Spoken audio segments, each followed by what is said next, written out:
Good afternoon. Good afternoon. Welcome to the URA's March 2021 board meeting. I am Diamante Walker, the Deputy Executive Director of the Urban Redevelopment Authority, and would like to welcome you on behalf of Chairman Sam Williamson, Executive Director Greg Flissrum, and the remaining URA board.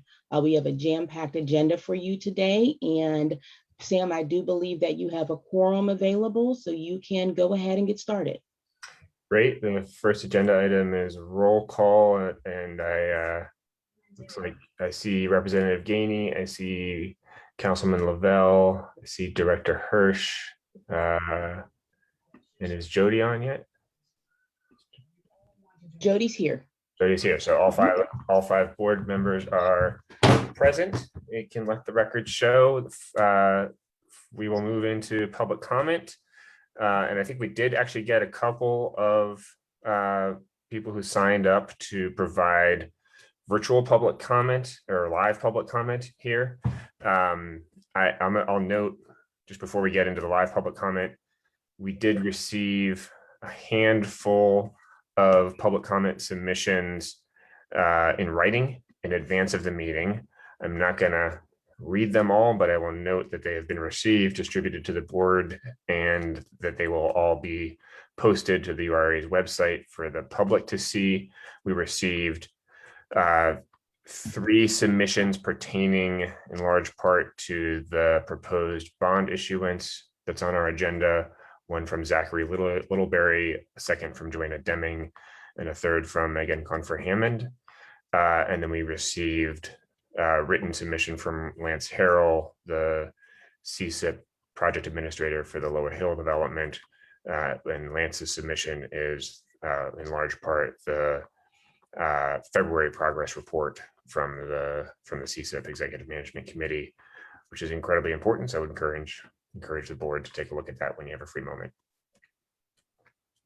So can we roll the live public comment? Excited to see how this works. Yes, up first will be Robert Damewood. You'll have 3 minutes, Robert, and I'll let you know when you have 10 seconds left. All right, thank you. Hi, I'm Bob Damewood, staff attorney with Regional Housing Legal Services. And I'd like to say a few words about the OWN PGH program. First of all, and I think this is reflected in some of the written comments, it doesn't really, it's not directed to the city's most critical housing needs. I'm sure everyone on the board is familiar with Mullen and Lonergan's housing needs assessment.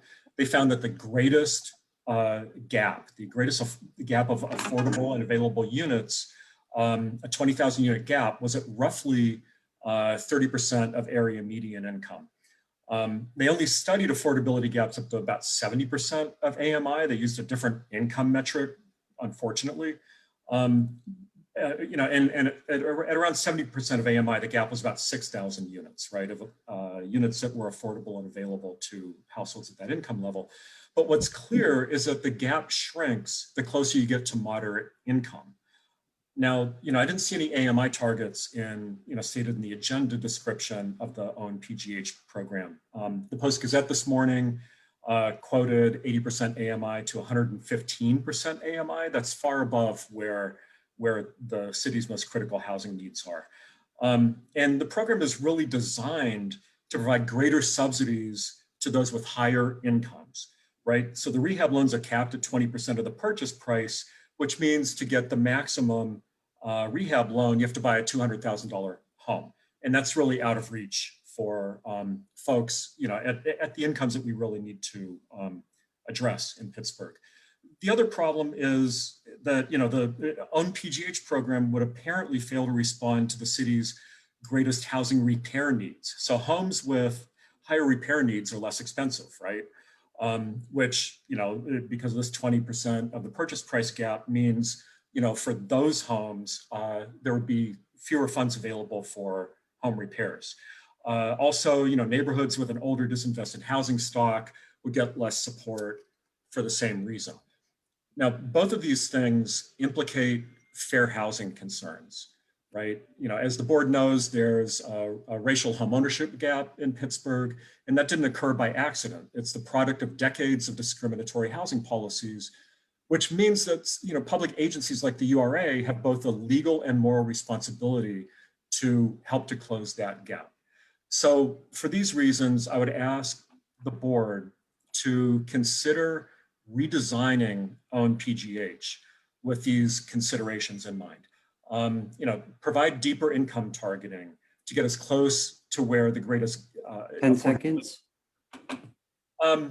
Okay, and you know, provide greater subsidy at lower price ranges, and I'd be glad to work with anybody on this. Thank you.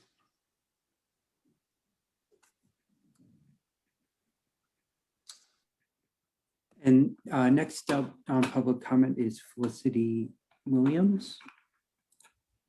I have a quick procedural question. If I have two different topics I want to talk about, do I cover both in 3 minutes, or do I have two separate 3 minutes?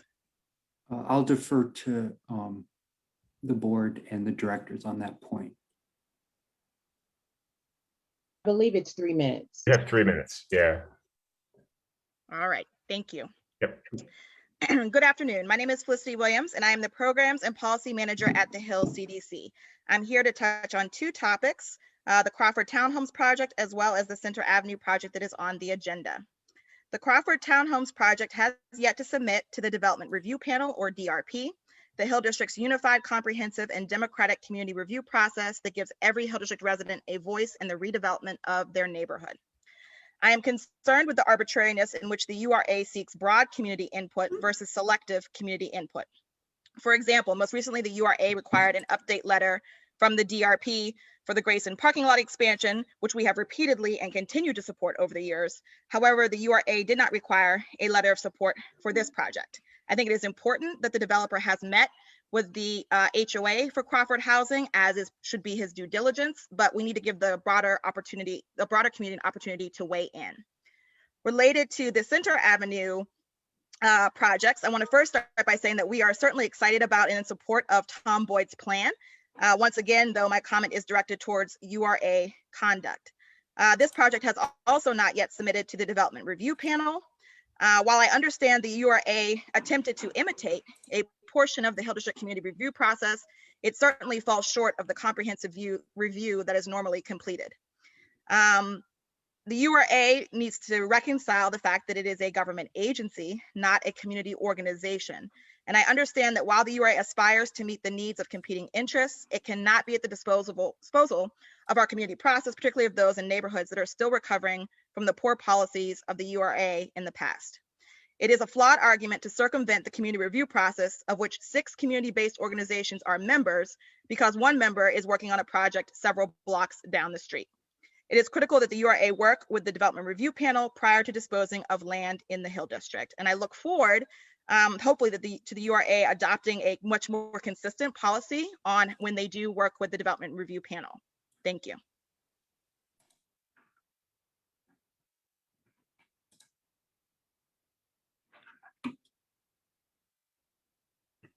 Thank you. I think that's the end of public comment. In which case we would proceed to approval of the board meeting minutes from the regular board meeting of February 11th. Minutes have been distributed to the board in advance. So move. Thank you. Is there a second? Second.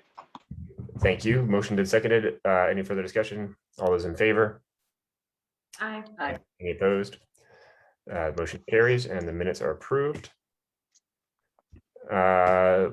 Bringing us into the RFPs, RFQs, and then announcements.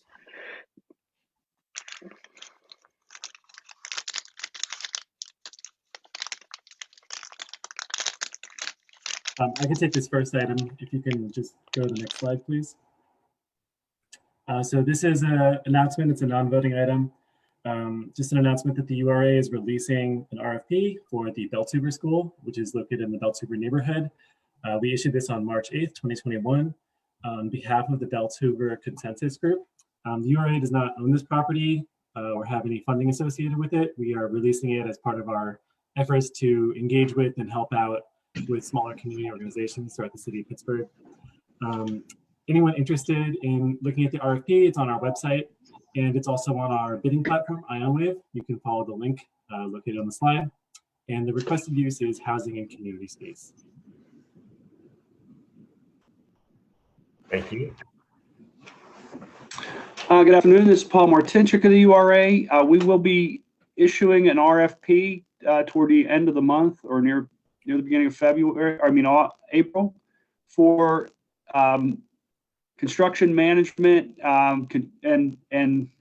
construction management, construction inspection services related to the construction of the Somerset at Frick Phase 2 parklet at Shelburne Drive. We'll have those. It includes concrete flatwork, landscaping, trees, electric lighting, gazebos, benches, and park amenities. And we have the goal of 18% minority and 7% owned women-owned business participation. And that RFP will be posted on the IonWave platform with the address there on the slide. Thank you. All right. Thank you. We have a bunch of announcements. Yeah, I'll start. Hey, everybody. Greg Flistrom, the Executive Director of the URA. I'd like to announce that we've hired a new Director of Development Services, David Serbin. I see David's got his camera on and is waving. Really excited to have David aboard. David's a longtime Pittsburgh resident and community development professional who most recently worked at the Hill CDC.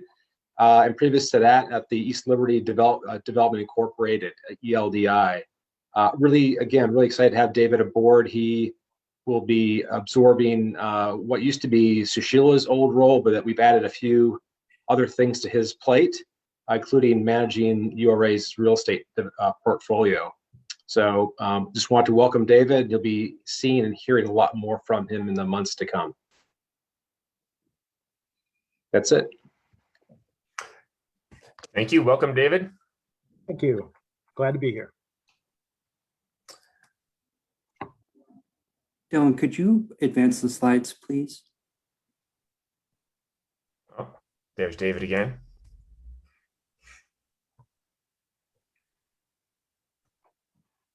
So hello, and thank you for the opportunity to bring an announcement to the board. You may remember in December 2020, I came to the board asking for authorization to execute the deeds to sell PTC Parcel 3 to Elmhurst Development Group. I'm happy and excited to report that they were able to meet all the requirements, and on February 18th, Elmhurst closed on the property. And on an even slightly more exciting note, this week, they began mobilization activities on site. Phase 1 of the project, the Elmhurst Innovation Center, is expected to be completed in about 12 months and will bring 175,000 square feet of office, flex tech, light manufacturing, and research space to the Pittsburgh Technology Center. Thank you. Great, thank you. Next up, Jessica Smith-Perry going to cover this. Yes, hi. So this is our housing dashboard.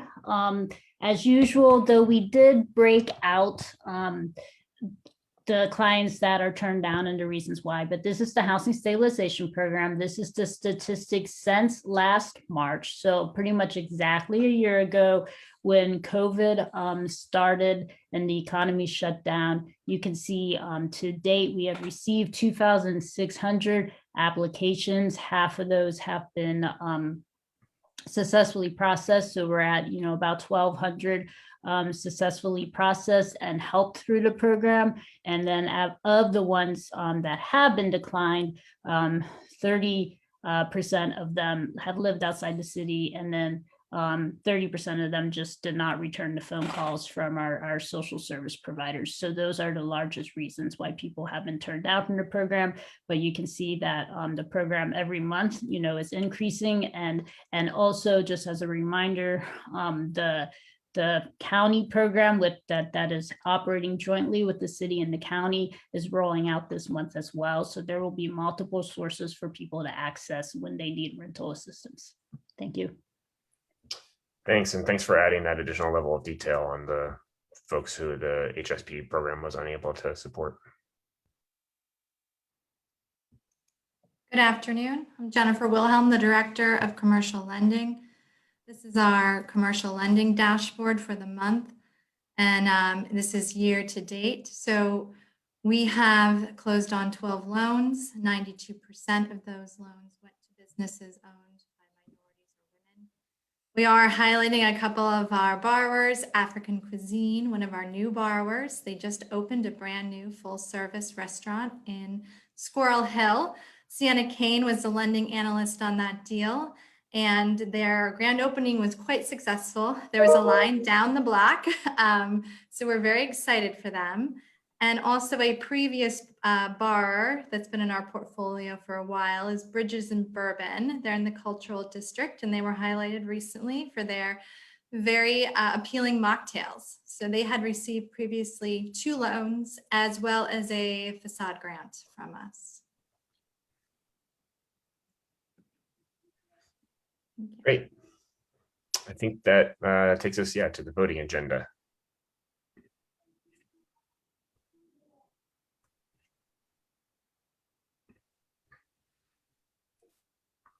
So this next item, I do believe is a walk-on item that we would like to put before the board. I'm going to turn this over to Jennifer Wilhelm again to present authorization to accept a $2.5 million investment from Citizens Bank. Thank you, Diamante. We are very excited to bring this to the board today. Citizens Bank has, in partnership with the URA, is going to be investing $2.5 million in our business lending program if this investment is accepted by the board. And another 2.5 is going to be going into Invest PGH, which you may recall is a CDFI that the URA has helped launch to help address needs within the city of Pittsburgh around accelerating even more business lending. So we work closely together, the 2 entities, and this would allow us both to capitalize ourselves further. The Invest PGH board has already approved the $2.5 million investment that will go there. And I'm asking the board to approve the $2.5 million investment that will go to the URA. I also, in conjunction with this, am excited to announce that our emerging CFI, Invest PGH, has actually been certified as of February. It is a certified CDFI. And I wanna actually give kudos to Rebecca Davidson Wagner, who is the president of Invest PGH. It is because of her hard work that this organization exists, and it's because of her hard work that we got this organization certified. So it has a great future ahead of it, and we're very excited that we are working in partnership to help small businesses. I will also note for the audience that in part due to the $2.5 million investment that Citizens put into Invest PGH, a new lending program is being launched as of today. So we are very excited about that. It is a program called Accelerating Business Expansion, or ABLE for short, and that will help either new or growing businesses with loans up to $150,000. So there's a lot of amazing things happening through this partnership with Citizens. I also have Jason Jones here with us. He is representing Citizens. He is the Community Development Manager, and he's a Vice President at Citizens. And I wanted to ask him if he wanted to say a couple words about this opportunity. Sure, Jennifer. We as Citizens are very, very excited. We're happy to bring it to Instill. Thank you to your team, Diamante, Walker, Jennifer, Rebecca have been amazing to work with and through. And so we're glad that we can get that collaboration and hopefully dig a little bit deeper into collaboration with maybe some partnerships that we'll kind of speak offline with. But the other aspect of it is I'm proud to also serve as the board or the chair for the investment committee for Invest PGH. And so Citizens is really supportive of what's happening and what's going on. And so kudos to you guys, and we appreciate all the hard work. I will also mention that this is not the only great investment that Citizens has made. They had also previously provided $200,000 to help with our emergency COVID lending. And they came in on a grant program to help Black businesses that were harmed during the unrest back in May. And so they have been an ongoing great partner for us. And I will open it up if there are any questions regarding this investment. I do have a question, but first I just want to thank Citizens for making this investment. I was going to note the prior $200,000 investment too, which is almost a year ago, and obviously small by comparison, but was really, you know, I think the first outside investment that we received after COVID hit that allowed us to start those emergency funding programs, and was not coincidentally then followed up by larger contributions from other financial institutions like Dollar Bank and then PNC Bank and others. And I think it was in large part Citizens going first that prompted some action on the part of others. So we certainly appreciate the ongoing partnership and continued investment. Sure. And Sam, if I can interject really quickly, again, really just kudos to Diamante. That was a great avenue for us to kind of get off, and we got that off very quickly. Unprecedented in Citizens world.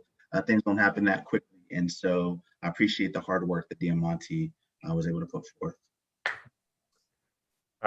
It was a team effort. Kudos to Jennifer and Rebecca for mobilizing so quickly to get this deal done. It is remarkable how quickly this was able to come together. And thank you, Jason, for being such an excellent partner at Citizens. We greatly appreciate the investment. We're going to be able to help a lot of diverse companies by way of your contribution.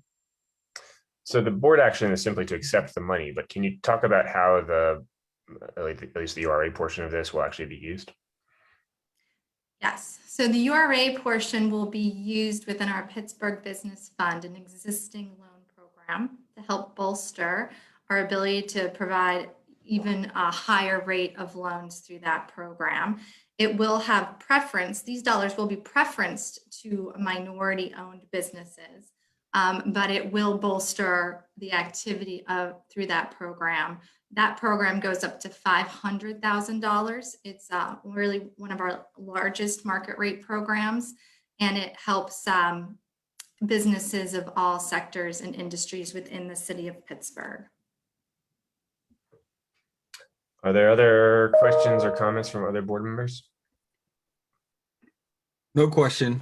Just a comment. I want to thank all Director Walker and all Rebecca and all staff involved on getting this. I also want to thank Citizens for being a tremendous partner for us. This is going to have a tremendous impact on initiatives such as Avenues of Hope, but also building up many Black businesses throughout our region and our city.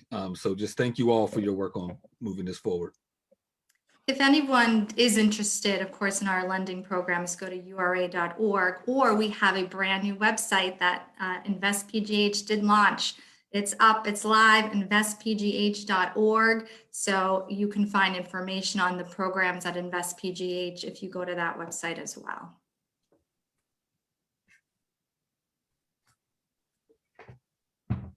Thank you. Any other questions or comments? If there are none, then a motion would be in order. Motion to approve. So I think a motion from Director Powell, and I'll consider that a second from Councilman LaBelle. Any further discussion? All those in favor? Aye. Any opposed? Motion carries. Thank you very much. Next, we're going to have a discussion on and vote on the 2021 operating budget. Yes, this is Joe Karlovitz, Director of Finance at the URA. Good afternoon, everyone. I'm pleased to bring to you the 2021 operating budget, seeking authorization to adopt this operating budget. You can see that there is a breakdown here on this slide of the $12.61 million that it costs to operate and bring all of these programs that the URA executes. This operating budget represents a 10% overall reduction from last year's budget, driven mainly by cost savings through the organizational restructuring that has occurred, slightly offset by investments in software that will additionally bring better services from the URA to provide citywide.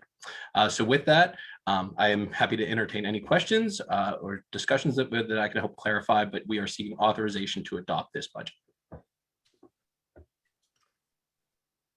So I don't have any questions, but I do want to note publicly the incredible amount of work that Joe has done in a very short period of time at the URA. I think Joe's been on staff for only about 6 months and inherited the challenge and the directive to try to bring to the board and the public a greater level of transparency and understanding and clarity around the URA's overall finances, and is well in their way in accomplishing that. So I appreciate that. I mean, it's not entirely clear in just this one chart the amount of work that's kind of gone into providing the board with information around the operating budget that answers every question that we might have, and probably others that we didn't think of.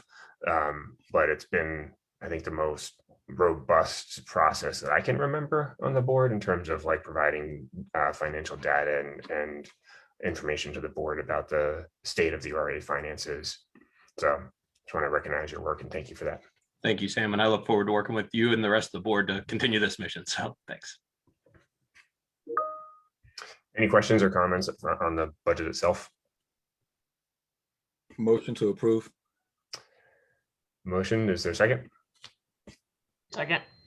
Any further discussion? Seeing none, all's in favor? Aye. Any opposed? Motion carries. Thank you very much. Next, we're going to talk about the potential bond issuance.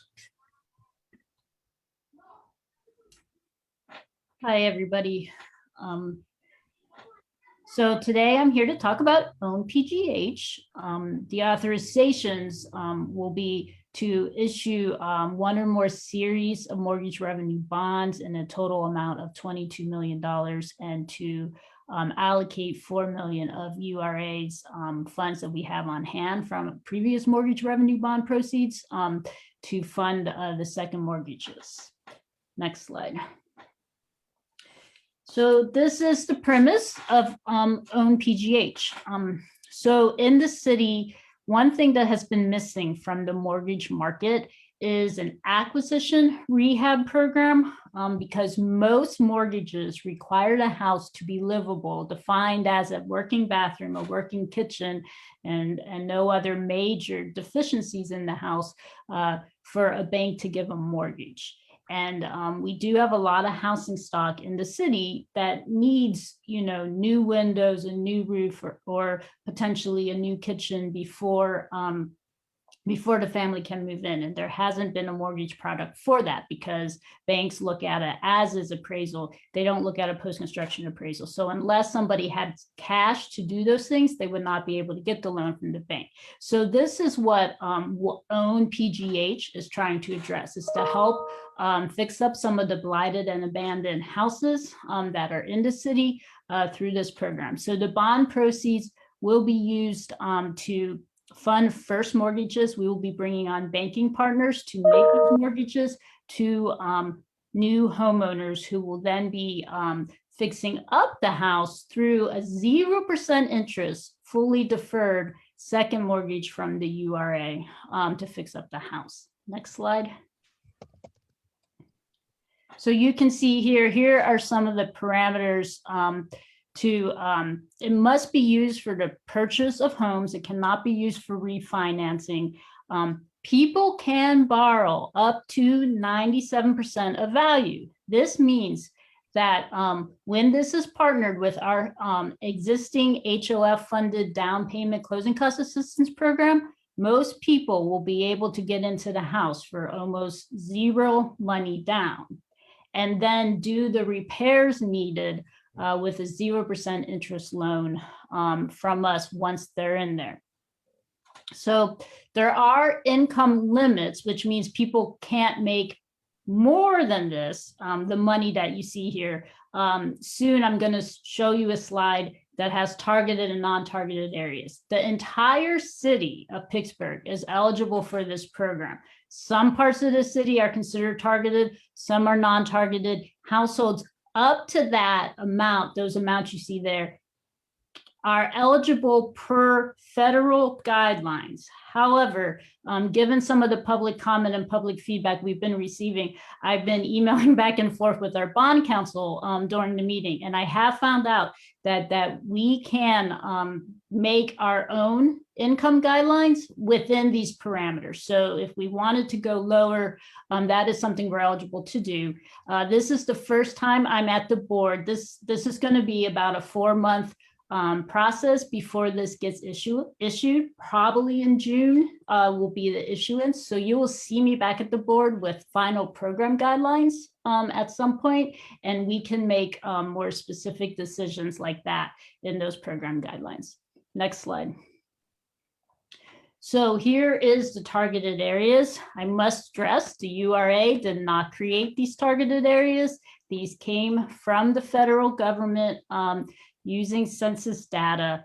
And once again, it doesn't mean you have to be in a targeted area to use the program. It just means that the income thresholds are higher in the targeted areas. Additionally, for someone to purchase in a targeted area, they do not have to be a first-time home buyer. To purchase in a non-targeted area, they do have to be a first-time home buyer, which is identified as not owning the house for the last 3 years. This is a citywide program. Next slide. And these next 2 slides just basically show the funds, because the URA, we're issuing debt here. The URA is taking $22 million of debt, that's what a bond is, out on our balance sheet to do this. So if you look at the top of this, we take this debt and investors buy it from us, through the help of PNC Capital Markets, who's our underwriter, and that cash the investors bring to buy this tax exempt volume cap goes to Zion Bank in blue. They'll hold the money. They're our trustee. And Zion will then give the funding as the mortgage is closed to US Bank, who's the servicer. That's the company that the people who buy houses will be paying their mortgage payment to. And US Bank takes that money and gives it to whichever lenders we have in the city originating this program. We have not brought lenders onto the program yet. We will be doing that in the next couple months, but they will most likely be, local banks that everybody's familiar with inside the city will be the lenders for this program. And the money then goes to the Pittsburgh resident when they buy the house. This means if a Pittsburgh homeowner wants to buy a house and they know that they're going to need, to fix the roof as soon as they purchase the house or put in windows or put it in kitchen, they go to a bank, let's say they walk into Dollar Bank and they say, I want to buy this house and I need additional funding to do these repairs. Dollar Bank will say, well, you could apply to a mortgage with us, which is sponsored through the URA. And they would get that first mortgage, and at the same time, they would get a second mortgage with the URA to do the repairs. And we would all come to the closing table at the same time. Next slide. And then once the Pittsburgh resident is in the house and lives there, looking at the bottom of the slide first, the Pittsburgh resident would then pay their mortgage monthly to US Bank, who gives the money to our trustee, Zion, who takes that money and repays our investors. They repay our debt, and that is how our $22 million of debt gets repaid, is through the monthly mortgage payments of the residents. Next slide. And you can see here, this is just outlining the bond team.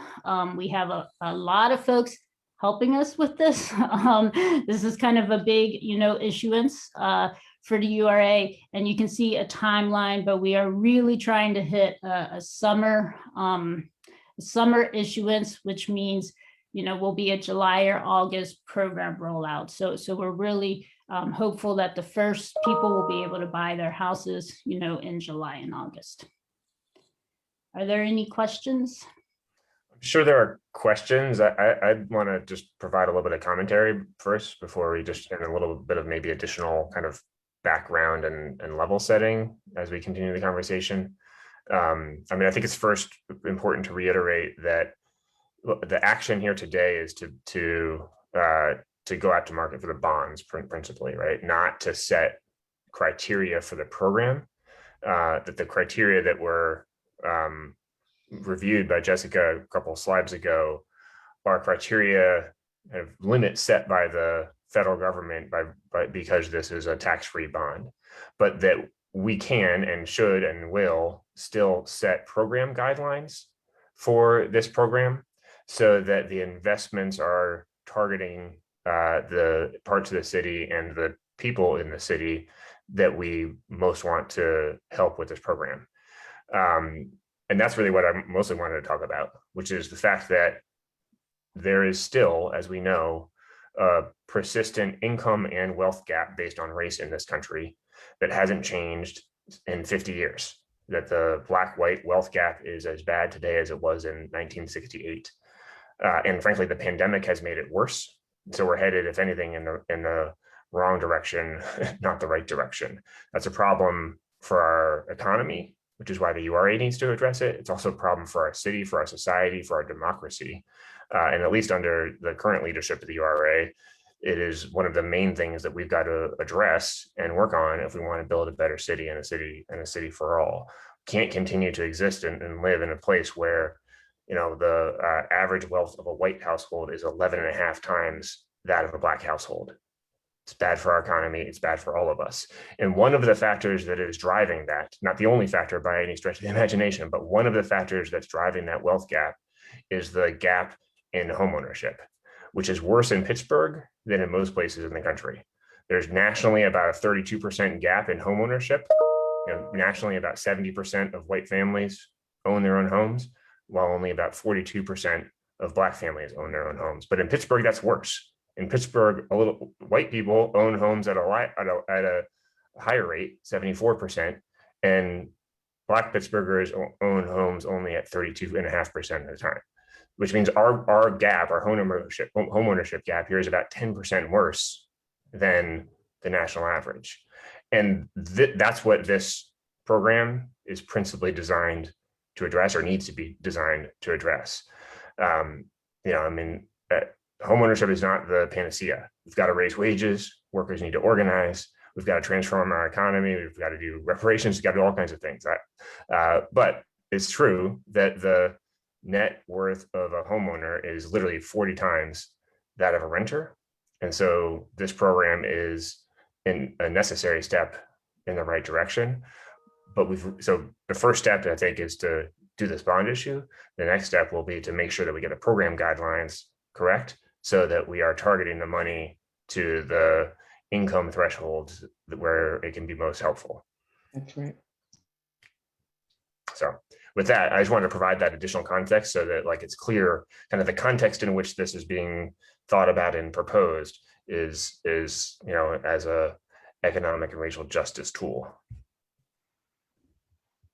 Yeah, I don't have a question per se. I just wanted to, I guess, reiterate the importance of setting program guidelines that ensure this doesn't become a tool that gentrifiers can use to, you know, use their good credit rating to buy a house in Lawrenceville and flip it.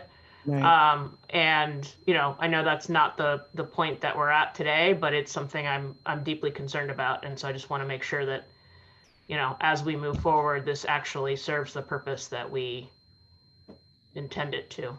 Mm-hmm. Couldn't agree more. And Sam, I understand the goal, Sam, but I just want to go over something that I missed. In targeted areas, what's the income guidelines? Can you go back a couple of slides there? One more slide.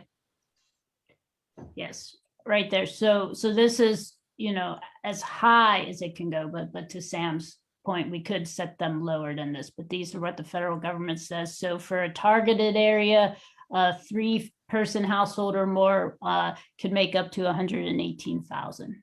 For a non-targeted area, so the parts that are not yellow on the map, they can make up to 95,000. And I know we can't answer, but just hypothetically, with the program guidelines that we're talking about setting, what would that look like in terms of helping people really be able to get into affordable units, affordable homeownership, particularly in areas that's been impacted by the income gap between black and whites? Mm-hmm. Yeah, I mean, I think the URA and, you know, with public feedback will figure out what those income levels should be, lower than this. And then really, what will happen is this gets partnered with our down payment closing cost assistance, which for households underneath 80% AMI, they can get $7,500 to help them close. They can borrow up to 97% of value. So what it means is they're really coming to the table without any cash at all for a down payment. And then they get the funding from us, the second mortgage, to do the repairs. So if somebody, at 80% AMI purchases a $150,000 house and, they need $25,000 of repairs, they can go to the bank and get a mortgage for, about $145, get the down payment money from us that will cover that additional $5,000 plus some of their closing costs, and then get a deferred mortgage from us to do the repair. Is there a requirement? Is there a requirement of how long someone has to stay in that unit, in that house? Yeah, so we're also, this is the other thing that we're figuring out as it relates to our program guidelines, is what the repayment is going to be for our second mortgage. So this is what we know right now. Our second mortgage is going to be 0% interest, fully deferred until sale. But we are working through the rules. We think that it can be, I was just emailing back and forth on this too, it can be reduced over time, but I will have to give you a more complete answer, the next time, and we'll put it in the program guidelines. Yeah, I appreciate it. I just know that at the beginning we talked that we really wanted to uplift certain communities, and I just wanted to make sure that this was going with the things that we stated earlier. And I understand the program guidelines have not been completed yet, but I can definitely understand why some people have reason to worry about some of the gentrification that's already exists in some of these neighborhoods. So I just wanted to make sure that we had a better understanding of who qualified, how they qualified, and what the program guidelines, I know they're not together, but somewhat look like. What is the timeline on that, though? On the program guidelines? Yeah. So our goal is to do the issuance in June. So we will be in front of you with final program guidelines in May or June. So we can do draft program guidelines as early as next month. Yeah, I mean, let's be honest. Not only is it understandable why people will be skeptical, people have good reason to be skeptical of Yes. the federal government rules around mortgaging. I mean, it's one of the main reasons why we have a black-white homeownership divide in the first place is the redlining policies driven by the federal government and unfairness written into the GI Bill and racism in the way that the programs during the New Deal were unfurled and so on and so forth. And still today, Black applicants are 2.5 times more likely to be denied for a mortgage than white applicants. It puts a greater burden on us to make sure that we are being thoughtful in writing the program guidelines and setting this program up in such a way so that it can, have the intended effect and help to erase some of those historic wrongs, or not erase them, but, to combat some of the impact, lingering impact of some of those historical wrongs, rather than perpetuate them. It's gonna be on us to really dig into the details over the next month or two and review those guidelines and make sure that within, again, the outside limits that the federal government is giving us here, based on the fact that these are tax-free bonds, how do we really target that money to the right neighborhoods, to the right people? And Sam, I agree. I told you before, I think we've done some great work. This right here is just a program that, this could say, hey, whether we're going forward or backwards.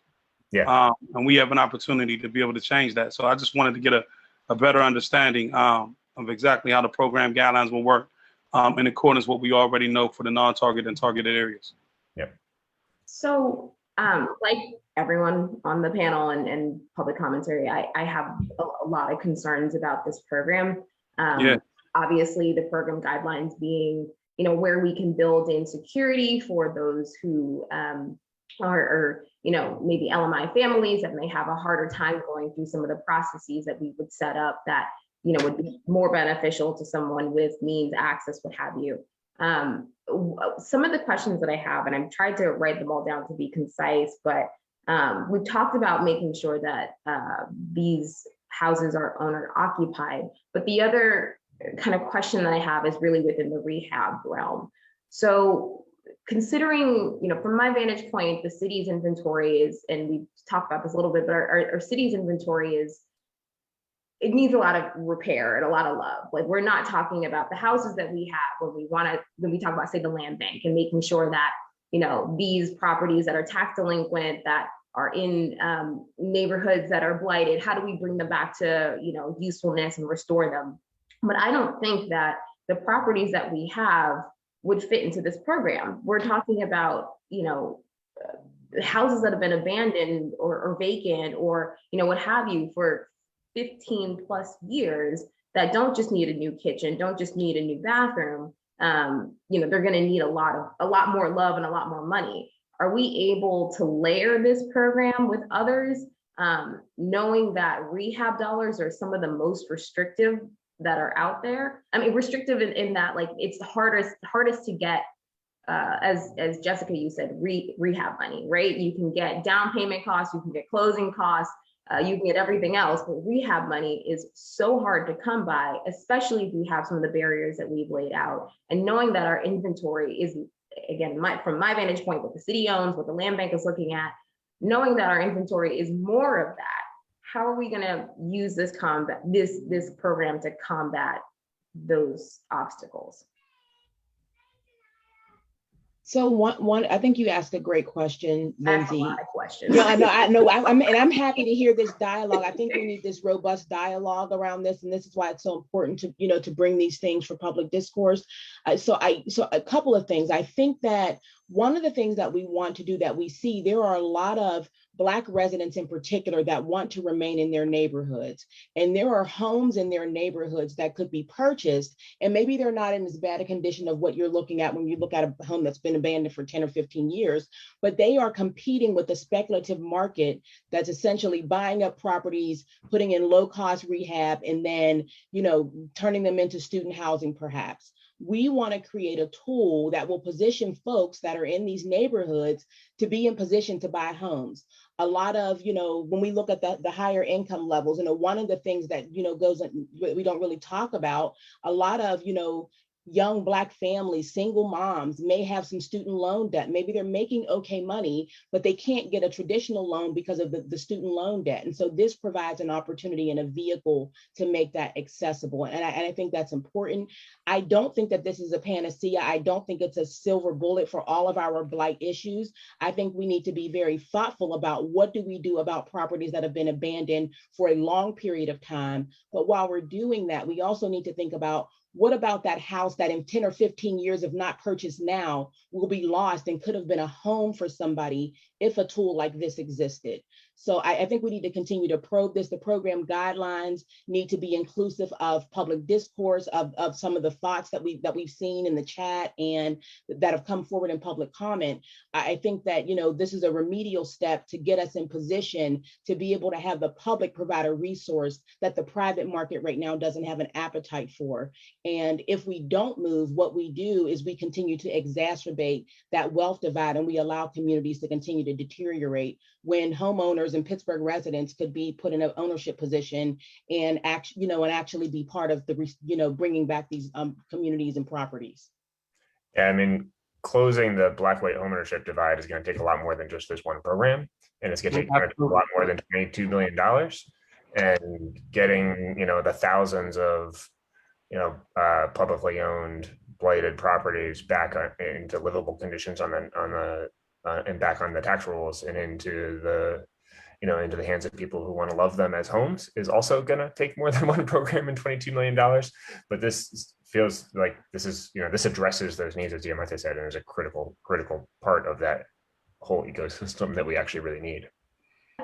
Yeah, Sam, I agree with that. But the only thing I would say is that, in these communities, a lot of people feel like they've been left behind anyway. Yeah. For decades, in terms of home ownership and everything, and programs that they say was going to be beneficial to the community never materialized. Mm-hmm. And so now when anybody that's looking at this right now looking at it without the program guidelines and seeing the targeted and non-targeted areas and the income guidelines that you have to make, a lot of them don't see themselves involved or invested in this program at this moment in time, just because of the targeted and non-targeted areas in terms of the guidelines. And I know that the program guidelines could be beneficial, My only question is, can we wait to see the program guidelines just so we're a little bit more clear and concise on where we're going, so that it's a better selling point at that moment? Like right now, it's hard to sell the program guidelines if can't nobody see them, and everybody's looking at the tradition of what's happening in the city. It's not gonna take nobody's negative view away of what's happened historically. They're gonna go on that, and we know that. We've seen that in many areas in the city. So is there a way to wait till we see the program guidelines so that way it becomes more of a selling tool? Can you go, Robert? Oh, go ahead. Actually, Representative, I would say let's not wait, because the reality is it's going to take us at least 4 to 5 months before we actually have a dollar to begin spending.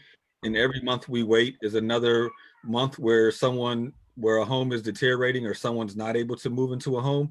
What I would say is the reality is what we're doing today is approving going to market to go get the money, right? What we have to spend time doing over the next month or two is having very serious, candid conversations, because I also share many of your concerns that we're not going to be able to reach those at lower levels of AMI to get them into the homes. But we also have to recognize that there's probably no other avenue for many African Americans other than going this route to actually get into home ownership. And so I don't think we can afford to wait on that. But I don't believe we take final action, which is not what we're doing today. This is just the initial action, but we don't take final action until we do have guidelines that we can all comfortably stand up and support. My other recommendation would be, I think it would be helpful to, especially Chief Powell's concern, if we ask Mr. Richard Snipe to come before the URA board maybe next month to talk about what he is doing at PHDC, because what he is doing at PHDC is exactly what all of us are working or hoping to get done with OWN PGH. And he's doing it with a little bit of money, not $22 million.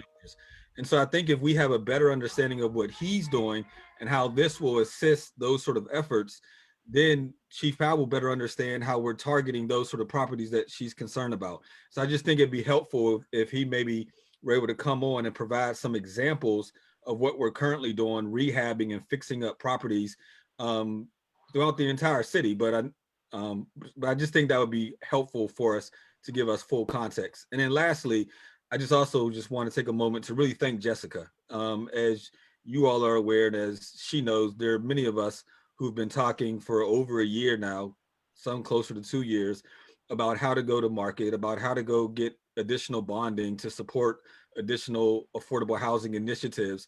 And she has really spent time and tried to come up with a very unique and innovative way to try to make that happen. So I just wanted to, I did it yesterday, but I just also wanted to just publicly thank her.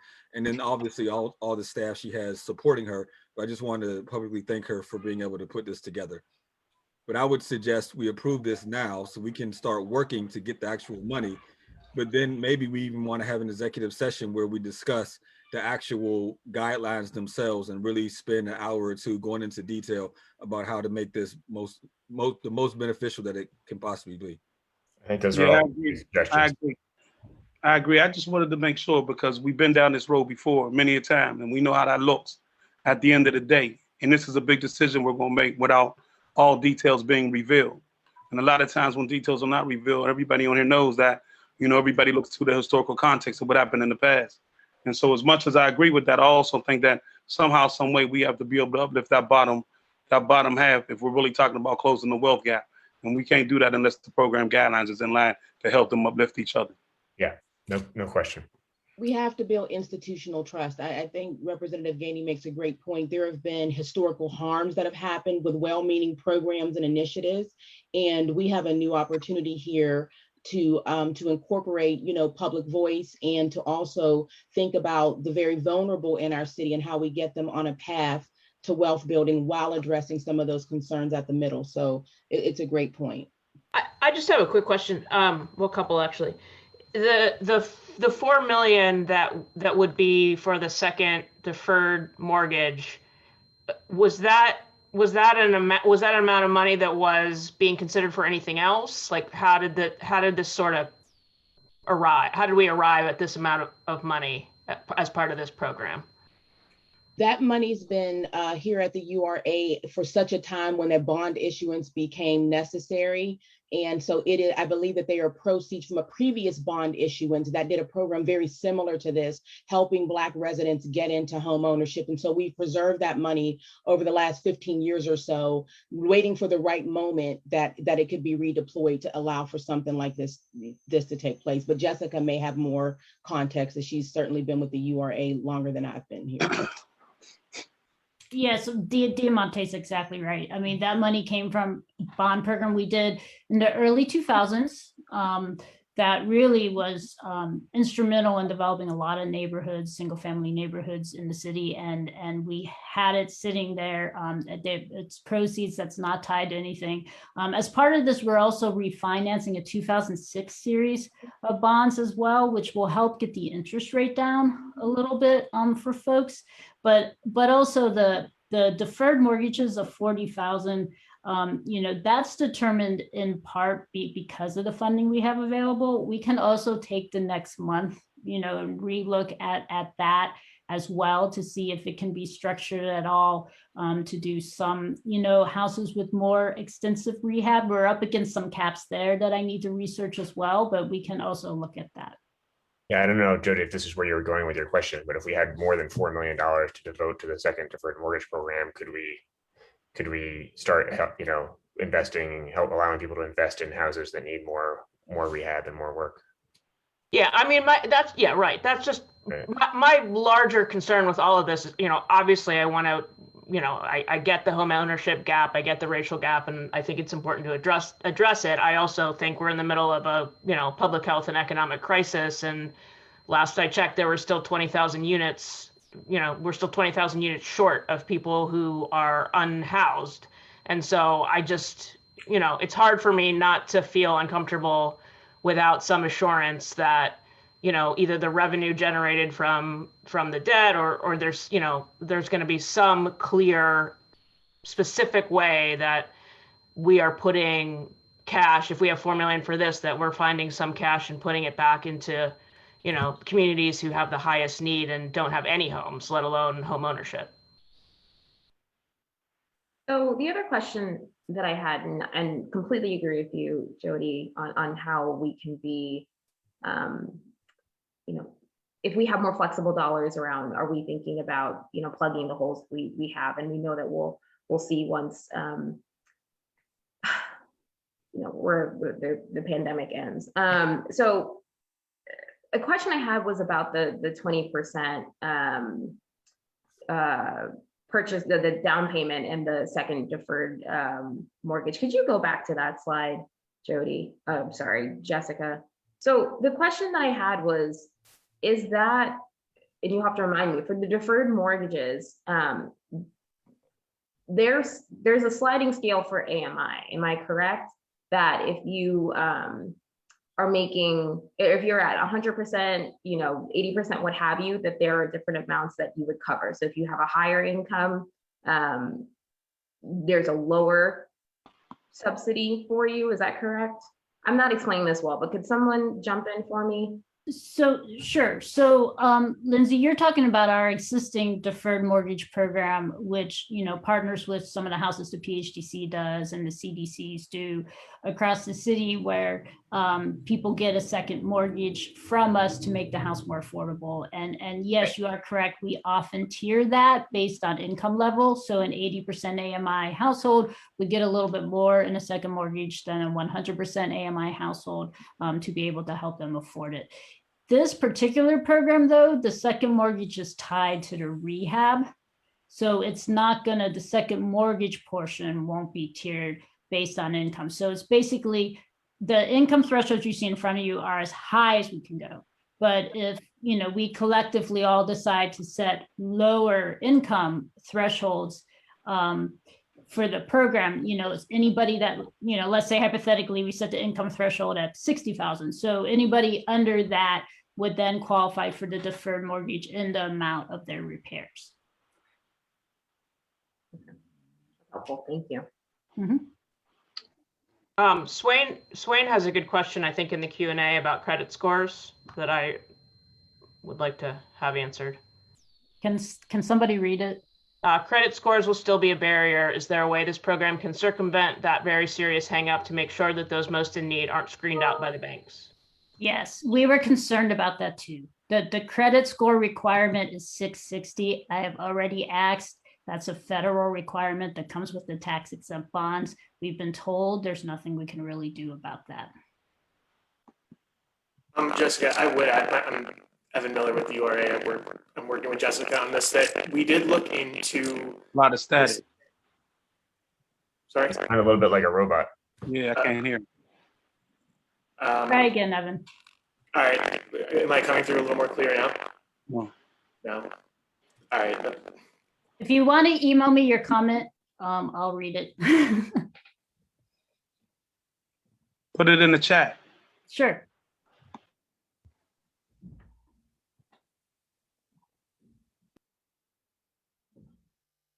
Hey, Jessica, I've got a quick question. Since we control the second mortgage money, and it's not tied to the bond issue, I know it originates from a previous bond issue, but if we so chose, not to say we would, but could we go deeper on the second deferred and do a deeper renovation and do fewer houses to get to Lindsay's earlier point about this is really for not, I won't call it cosmetic repair, but this is not to deal with a house that's been boarded up for a decade with a sagging roof kind of a situation. If we want to exercise that option, could we do it? I think the answer to that is yes. I know Andrew Marr, our bond counsel, is on the call. I don't know if he knows the answer, but this is my memory is when we started talking with our financial advisor, the 20% was always sort of what was discussed. That could be 50,000 or 60,000, depending on how high the sales price. And the math we backed into was, well, let's say the average house is 200,000 and everybody gets 20%, that's 40,000 worth of repairs. And if we set aside 4 million, we can do 100 homes. But Greg, to your point, that could be changed if we agree to put more money in. I think we can go higher. I just don't know how high. I'm not sure what those caps are. Is there a way that we could, and this is, just thinking out loud here, but the way that we were able to layer like some of the new markets tax credits with ELDI's scattered site project, it was also, so it was new markets, I think upfront costs from them as well as housing authority, money to move people to home ownership. Would we be able to layer additional tools for deeper affordability? Yes, Like, are we not on the restricted by surface, I don't see why the housing authority, mortgage, and third mortgage position would not work here. I assume that it would. That's something I guess I need to double check if there's, some role for volume cap that would keep that from happening. But on the surface, I would think, yes, that is definitely a very good option. Yeah, I was just thinking, again, not, because this is federal, we're federally mandated to do certain things and not do others. I wasn't sure if we were able to layer the existing tools that we have to make it more deeply affordable, but that's something I guess that we'd have to do some more research on. Yeah. Not sure about the new markets credit. Yeah, I'm not sure about the new markets credits on this. I think, new markets is primarily for commercial. I know we have done it creatively in the past where I believe we invested in the company, the developer himself, as opposed to the project. And it was kind of a workaround to get new markets into a single family developer. But I think the investment, the new markets investment actually went to the developer, not to the project. So it was a little bit of a different scenario. But I think we have to be creative in layering other tools into this, definitely.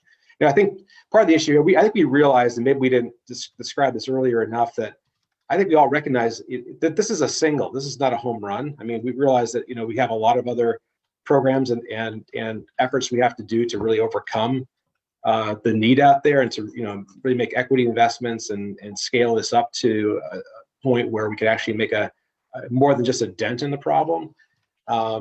But I think we're committed to continue to look at that. I don't know if this program is going to get us all the way there, but on the margin, I think it's a great, at least a great starting point to build vehicles for wealth building in the community. And so I think this is just the first step in what will be hopefully several steps. So regarding the credit score question. Looks like Evan put what he was trying to say through his robot voice into the chat, which says 73% of DPC CAP, DPC CAP. I don't know what that That's is. our down payment program for HOF. Oh, down payment closing cost assistance program. Okay, 73% of those borrowers use a conventional loan, which requires a minimum credit score of 660, and a majority of the down payment closing cost assistance program clients are below 80% AMI. Yeah, so I think what Evan's trying to say is most of our clients are at that 660 level. Yeah, okay. So any other questions or comments or discussions or concerns? The only thing that I would note is that for credit repair, we do intend to pipeline those that are interested in the program to the financial opportunity centers in partnership with the city. So we will be offering credit repair assistance to ensure that nobody is sort of eliminated from the program based on credit score. We believe we can help there as well. So I had a timeline question. Obviously, a lot of our hangups are the program guidelines. What would be the process of adopting those formally? What's the timeline there? Sure. So real quick before I answer that, I mean, the next step in this entire process, the reason we're in front of you today is once we get this inducement, we will be applying to Pennsylvania Housing Finance Agency for what's called an allocation of volume cap. And that's that thing that gives us the ability to issue bonds. And we want to hit the April PHFA board meeting, and their board meeting is always the same day each month as ours. So what'll happen in April is they will be going to their board to give us volume cap. And then Lindsay, to answer your question, the next step in program guidelines is if this is what the board desires, sometimes when we do program guidelines, we come to the board with just a final set of program guidelines, or sometimes we come with a draft set and then the following month a final set. And given the interest, I would assume that would be the best route here. So we would try to get a set of guidelines to you in April, and then for you to review publicly, and then final guidelines in May. Or if more discussion is needed, or we need final say from our financial advisors, it would get pushed back to May and June. We will probably be back with final bond action in June anyhow, to be able to actually issue the bonds.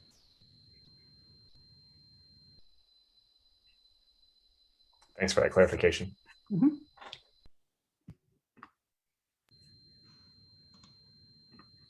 Any other thoughts or questions? Motion to approve. Thank you, Councilman. Is there a second?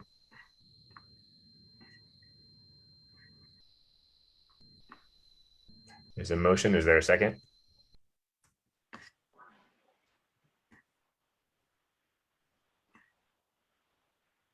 So, question, my apologies. I know this isn't procedural, but can we make this vote? Your question needs to come after a second procedurally. Okay. Sorry, we can have further discussion after it's been motioned and seconded, but there needs to be a second to the motion. You want to second it, then we can entertain additional discussion.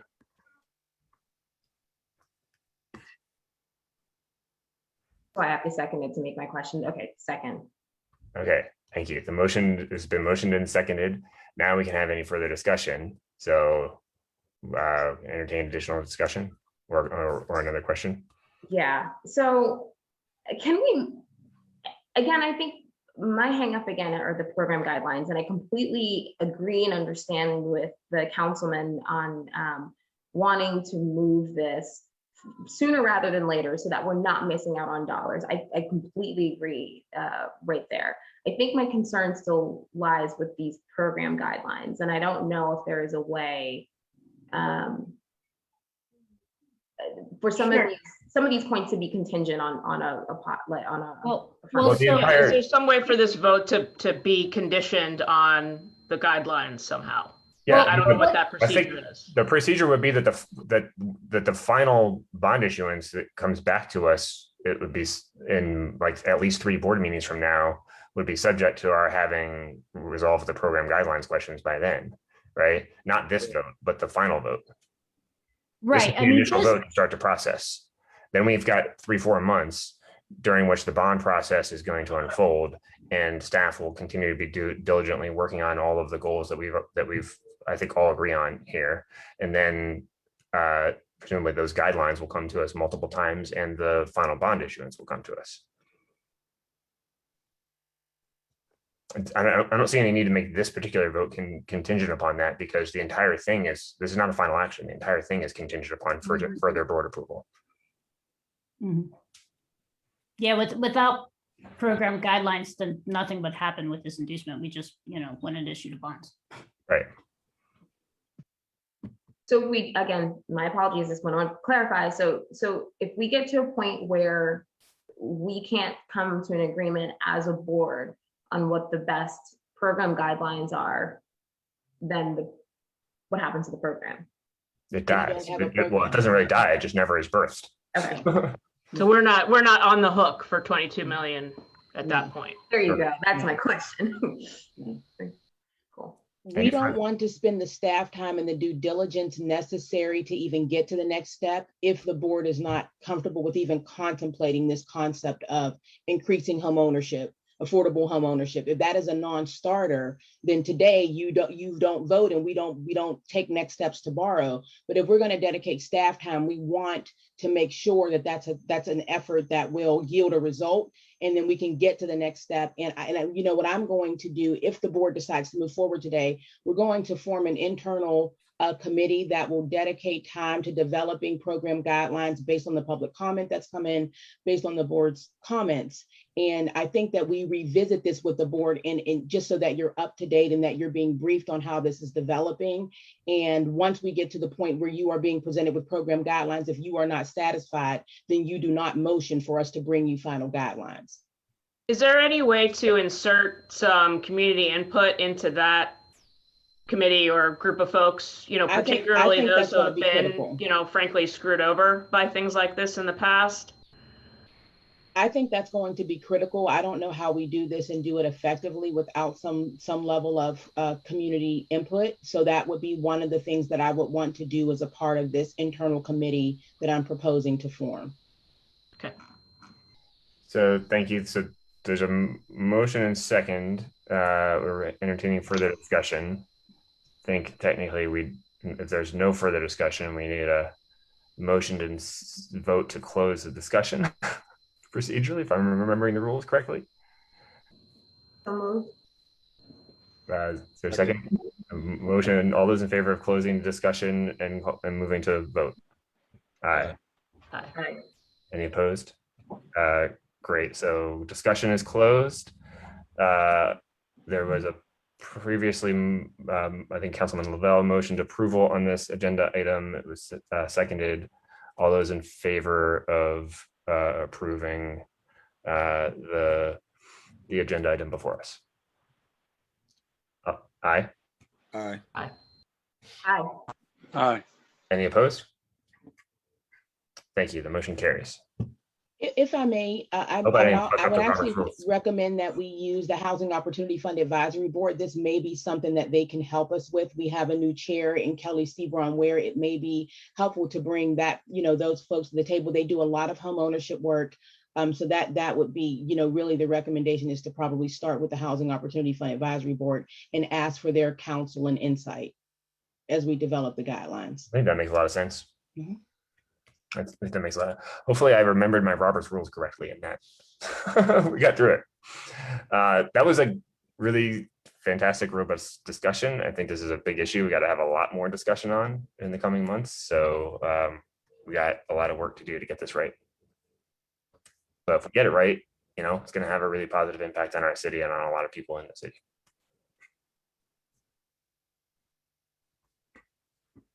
Thank you. All right, next agenda item is rental gap loan for Garfield Highlands. Yeah, hi everybody. I rejoined on a phone. Do I sound better now? Yeah. Sound great, Evan. All right, beautiful. I don't know what happened. I made it to the 1:30 sound check. It didn't work out for me this. All right, well, good afternoon. I'm here to talk about Garfield Highlands. which is a 2020 low-income housing tax credit project on Aiken, Rosetta, and Kincaid Streets in Garfield. And specifically before us today is a $1.25 million loan with Garfield Highlands LP, who is basically a single purpose entity that was created by Gatesburg Road Development and Bloomfield Garfield Corporation, who formed the partnership for this project. What they'll be doing is acquiring 30 vacant lots or abandoned homes in the Garfield neighborhood.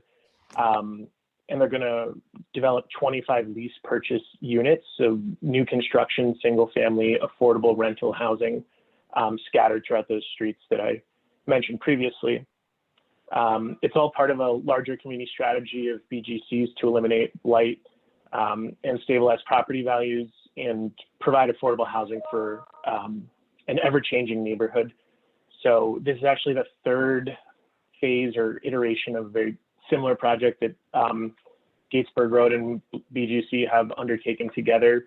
And I believe the wait list for those first two phases is well over 500 people. So these are very badly needed units in the neighborhood. The project itself is going to be a mix of 14 3-bedroom units and 11 2-bedroom units. And 50% of the units in the project are being reserved for households that are either homeless or have a member that has special needs. An interesting facet of this project is also that at year 15, going into year 16, all of the tenants who are currently living in the units will have the opportunity to purchase their unit at an affordable sales price. So they will all have that opportunity. They do not all have to do that if they don't want to or not able to at that time. It will continue operating whatever units are not sold as rental units during that time. So closing's expected in July of 2021, and it's expected to be completed by December 31st, 2022. So again, before us today is a $1.25 million rental gap program loan. The term of the loan would be 40 years, and it would be a cash flow repayment back to the URA, 50% of the project's net cash flow.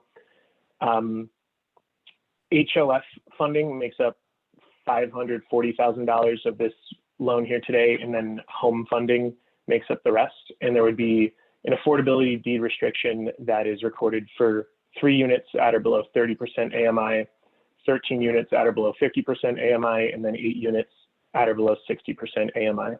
And again, all a mix of 2- and 3-bedroom units. Rick Swartz and Andrew Haynes from Gatesburg Road Development are here. Rick Swartz from BGC. I'm going to turn it over to them for any comments or to the board for any questions. But again, $1.25 million loan for Garfield Highlands.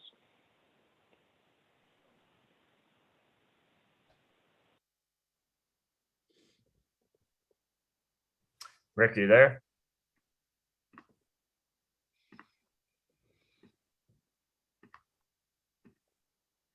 I see him on the list. Maybe he needs to be given permission to unmute. I don't know.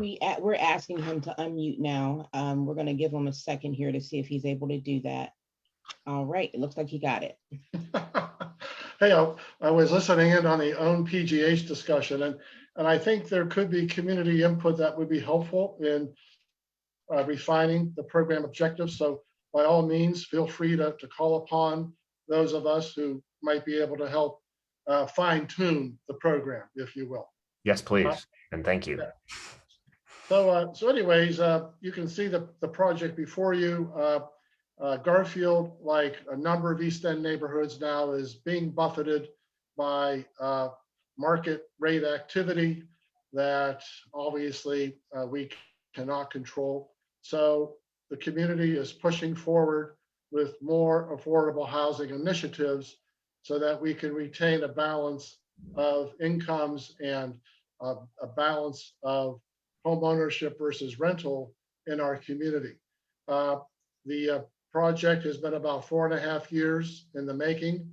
It took us 3 cracks at the Pennsylvania Housing Finance Agency before we finally got a commitment of the low income tax credits for the project, thanks to Ed Gainey and to our other elected officials like Jay Costa for helping us with that.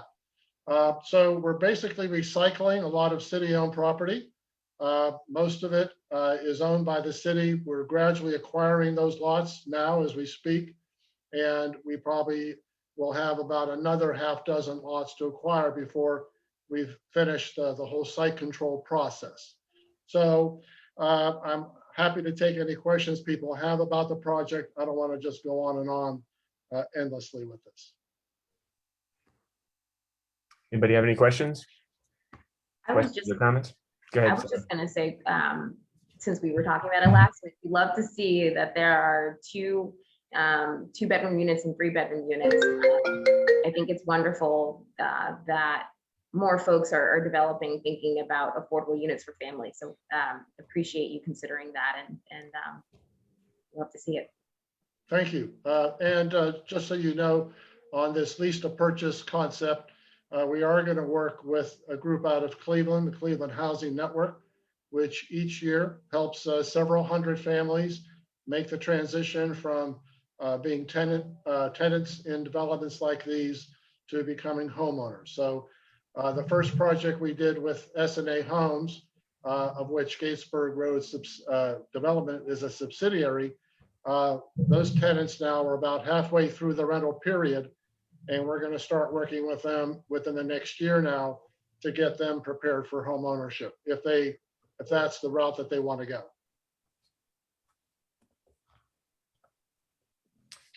Great. Any other questions? Motion to approve. Thank you. Is there a second? Second. Thank you. Any further discussion? All those in favor? Aye. Any opposed?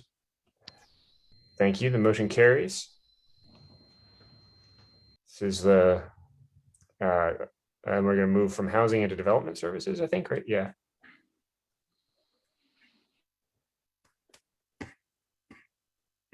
Yes, hi, I'm Senior Project Engineer McGarry Luginski. We request authorization to enter into an agreement for construction management and construction inspection services with PJ Dick Incorporated for a contract not to exceed of $600,000. The RFPs were received on January 8th of this year. The funding source for this agreement is PTC sale proceeds 800-00. 10 proposals were received. 4 of these consultants were shortlisted and interviewed. PJ Dick was determined to have the best team based upon the criteria listed in the RFP and their interview with the selection committee. They are also MWBE compliant with 21% MBE and 7% WBE. Are there any questions?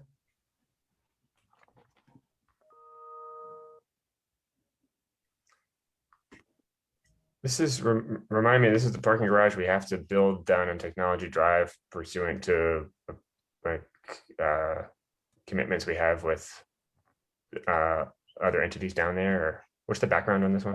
That's the one. Yeah. We're obligated to deliver this to help fulfill obligations in the technology center. Okay.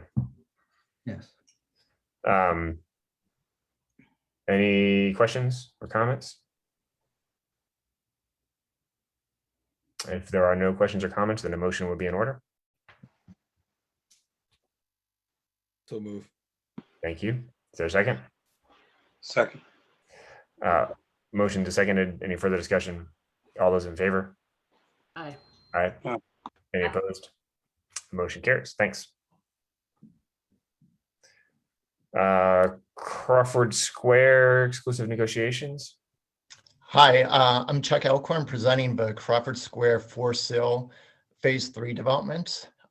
So in the 1990s, Crawford Square was developed over several phases covering rental and for sale housing. The for sale portion was done over 2 phases. There are, however, 12 remaining vacant URA-owned parcels in this area. And the Crawford Square Homeowners Association has requested that the last remaining lots be developed. The Crawford Square HOA has a set of construction standards established in the 1990s. to keep any new development consistent with the contextual design of existing houses. So in early 2020, Bridging the Gap Development came forward with interest in developing the remaining URA-owned property.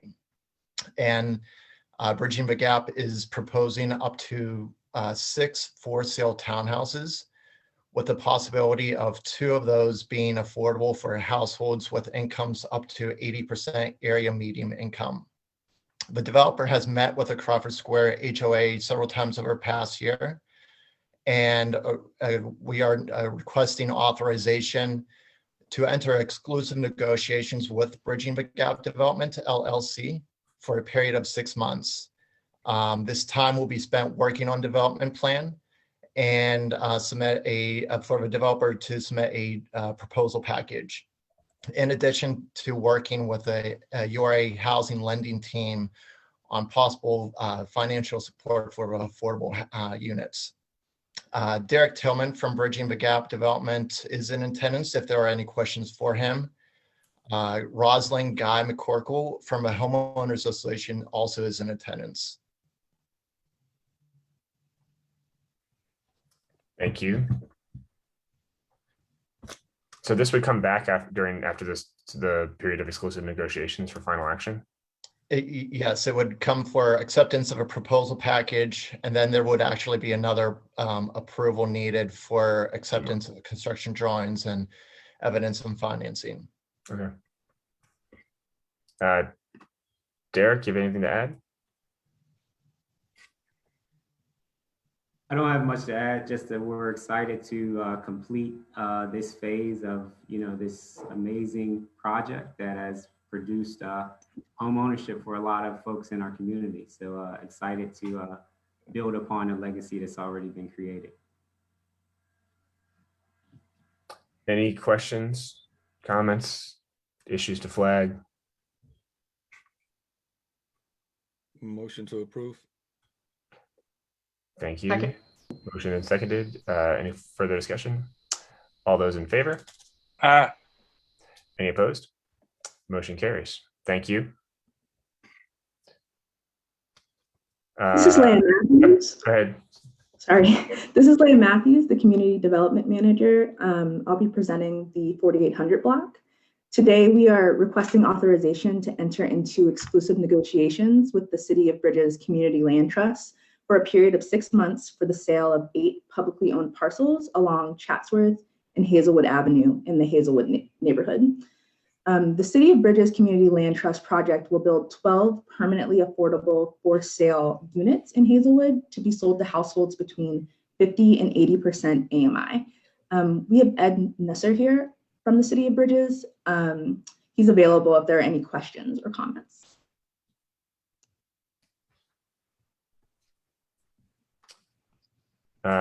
I don't. Ed, you're welcome to add anything you want to add. Anybody else have any questions or comments? Hi, everybody. I just wanted to say a quick thank you. Really appreciate the continued partnership with the URA and the neighborhood of Hazelwood on this project. A couple of really exciting things I just wanted to make everybody aware of as we enter exclusive negotiations. This project is one of 15 from across the country that was accepted into the International Living Future Institute's Living Building Challenge. So if we're successful in the work with our partners at ILFI, these will be the first living building certified affordable homes anywhere in Pennsylvania. And what that means in reality, in practice, is that these homes would achieve a 50% reduction in water usage from the regional baseline, a 70% reduction in energy use from the regional baseline, from energy use being drawn from the grid, I should say. And also excitingly, requires a 20% of our materials budget is coming from the local and regional economy. So we are really excited about beginning this work to create these homes. Right now, our projected purchase prices have us in the 60 to 65% of AMI for eligible buyers.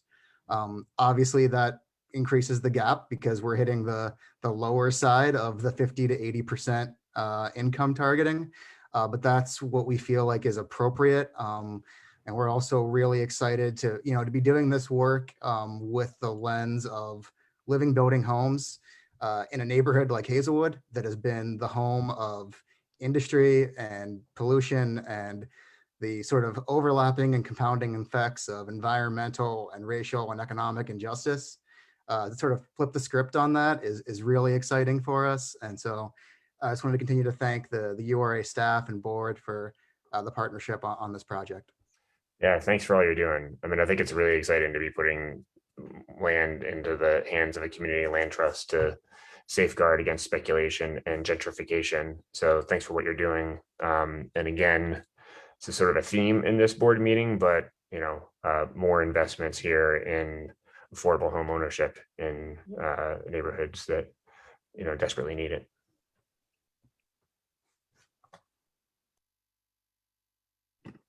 I was going to say again, more multi-unit bedrooms. So this is great to see so many projects today that are again geared towards more affordable units for families and green and sustainable. So. Any other questions or comments? And if not, a motion would be in order. So move. Second. Thank you. Any further discussion? All those in favor? Aye. Aye. Any opposed? Motion carries. Thank you. Web mapping and data. Hey everyone, I'm Tim Dolan, Data and GIS Specialist in our Development Services Unit. I come to you seeking authorization to enter into a 12-month agreement with Opportunity Space Inc. for continued access to their Building Blocks cloud-based web application for an amount not to exceed $25,000. The URA implemented Building Blocks in 2017 to equip staff with analytical tools to guide decision-making and inform policy decisions at the authority. Since then, the URA has been using Building Blocks to guide strategic planning around property acquisition, identifying nuisance properties, and performing market-level real estate analysis. With this tool, it can combine its own internal data departments and open data portal into a platform that gives an unlimited number of staff across all units the flexibility to investigate areas of interest, all instantly and in one place. This year, the URA will continue to use Building Blocks for such purposes, as well as further develop and host a land pricing model used by the transactions team. Thanks for your time and consideration, and I'm happy to take any questions you may have. Any questions? Okay, definitely changing up the nature of the discussion here. Any, so no discussions, then a motion would be in order. So move. Thank you. Is there a second? Second. Any further discussion? All those in favor? Aye. Any opposed? The motion carries. Thank you. Thanks, everyone. And Tom 24. This is Leah Matthews again. Today we are requesting authorization to accept the redevelopment proposal and enter into a disposition contract for the sale of Block 10P lots 113, 113A, 113B, and 133C in the 5th Ward to Tom Development LLC, also known as Big Tom's Barbershop, or a related entity for $21,000 plus cost. Mr. Boyd's project will take the iconic Ham's Barbershop and the adjacent lots and redevelop them into a mixed-use structure that will house Mr. Boyd's business, Big Tom's Barbershop, on the 1st floor, and will have 2 affordable rental units on floor 2 and 3, and those would be available to households between 50 and 80% AMI. The adjacent lots would be used for neighborhood-based businesses, and it can also be used by the community. Mr. Boyd presented his proposal to the Hill District neighborhood at a District 6 held community meeting back in September, and his proposal received an average community feedback score of 97%. We have Mr. Boyd here along with our partner, Neighborhood Allies, and we would just like to them to say a few words. Great. Hello, everybody. Hello, everyone, and thanks for inviting me and letting me speak. I just humbly say that my name is Thomas Boyce Sr. I'm the owner of Big Tom's Barbershop and just newly Tom 24 Development LLC. And we're just happy with all the efforts, and we appreciate all the support that we've been getting, especially Chantalea at the URA, Diamante, Daniel Lavelle, all the people at Neighborhood Allies. And we just feel like I want to push forward to get this development project going. And I know that it will do a lot to uplift the Hill District, the community. And I'm in a lease situation now. It'll be my first time owning property, as you know. And I just feel like it would be good. It would be very uplifting for the community. And we want to just keep pushing forward, doing our due diligence, and we're thankful for all of the help and support that we've received. And if Zach and Glenn, if you guys want to say anything from Neighborhood Allies, they've been helping me. They've been giving me great advice, and many other people and organizations. And once again, I say thank you for the opportunity. Either Zach or Glenn, could you help me come out? Sure. Yeah. I mean, yeah, if there's any questions, happy to answer them. But it's truly been a pleasure to work with the URA team, and Mr. Boyd in helping push this project forward. And from Neighborhood Allies, we're just thankful for the opportunity to work with the URA to provide technical assistance. This has been a true pleasure working with Tom and really seeing his development, not only as a developer, but really from the first meeting that we had and how he explained this project to now, just the growth and the team that we have established. So thank you all. We look forward to this project and going forward. Thank you to all of you. Are there any questions or comments? Super excited. Motion to approve. Second. Motion and seconded. Any further discussion? All those in favor? Aye. Any opposed? Motion carries. Congratulations. Thank you. Yeah, thank you. Thank On to agenda B. Motion to approve agenda B in its entirety. Thank you, Councilman. Is there a second? Second. Thank you. All those in favor? Aye. Any opposed? Motion carries. Thank you. And I think that concludes our meeting.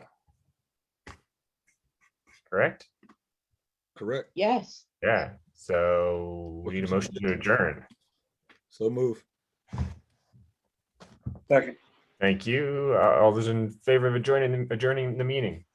Aye. Aye. Thank you very much. This concludes the March 11th, 2021 board meeting of the Urban Redevelopment Authority. It's been a good one with a lot of phenomenal discussion and a lot more to come, especially on the affordable homeownership bond issue. Yes. Thank you, board. Thank you, staff, for your leadership. We'll talk to you all next month. Bye. Have a good one.